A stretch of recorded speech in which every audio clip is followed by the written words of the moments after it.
Hey everyone, and welcome. We all want to give our kids the absolute best start in life. But what if I told you the most powerful brain-building tools aren't some expensive app or a fancy toy? What if they're actually already scattered all over your house, right now?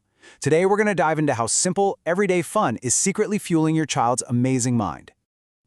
You know this moment. We've all been there, right? That split second of just pure panic when a very adult word flies out of your tiny child's mouth. And of course, it's always in front of the one person you hoped would never, ever hear it.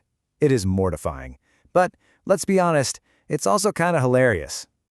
But what if that incredibly embarrassing oops moment is actually something more?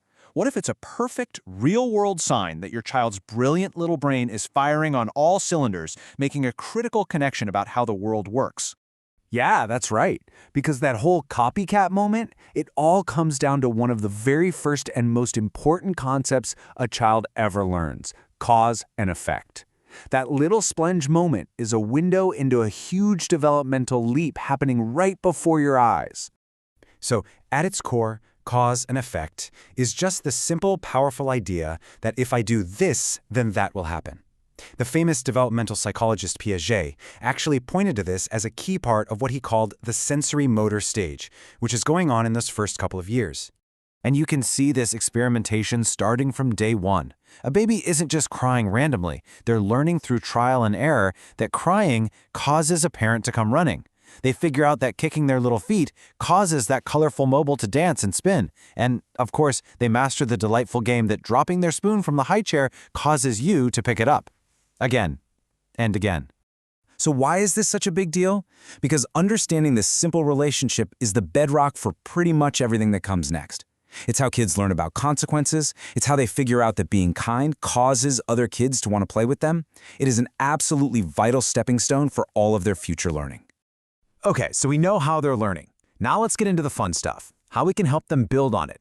Think of it like a playful memory workout for their brain. And the best part? No gym membership required. All right, I want you to focus on this number for a second. 48 months. We're talking about 4 years old.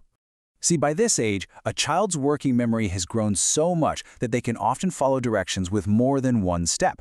Like when you ask, please go get your teddy bear and put it in the toy box. And they actually do it.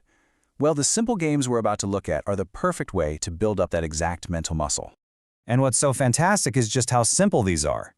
What's missing is a classic for a reason. Clapping out a rhythm builds their auditory memory. Asking about what happened first in a story, that strengthens their sense of sequence. And good old Simon Says is basically a masterclass in focus.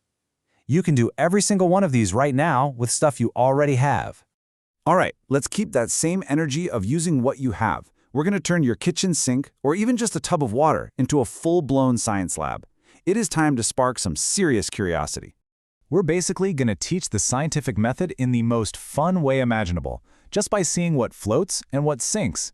It's a simple 4-step process. First, ask them to predict. What do you think is going to happen? Then, let them test it out. Drop it in. Third, observe together what happens. And finally, the most important part, you discuss it.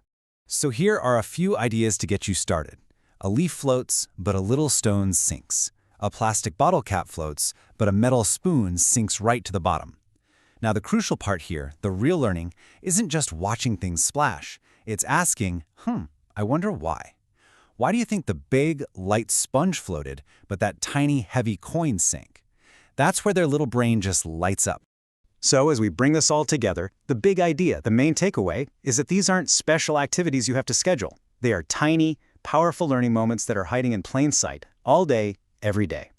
And this right here is the most empowering part of all. You do not need formal lessons. You don't need educational apps. You don't need screen time. The simple, joyful, back-and-forth interactions you're already having with your child are the most effective tools for building a strong, curious, and focused mind. It's that simple. So I'm going to leave you with this question to chew on. Whether it's sorting laundry by color, tapping out rhythms on the kitchen table, or just seeing what floats during bath time, what hidden learning game can you find in your home today?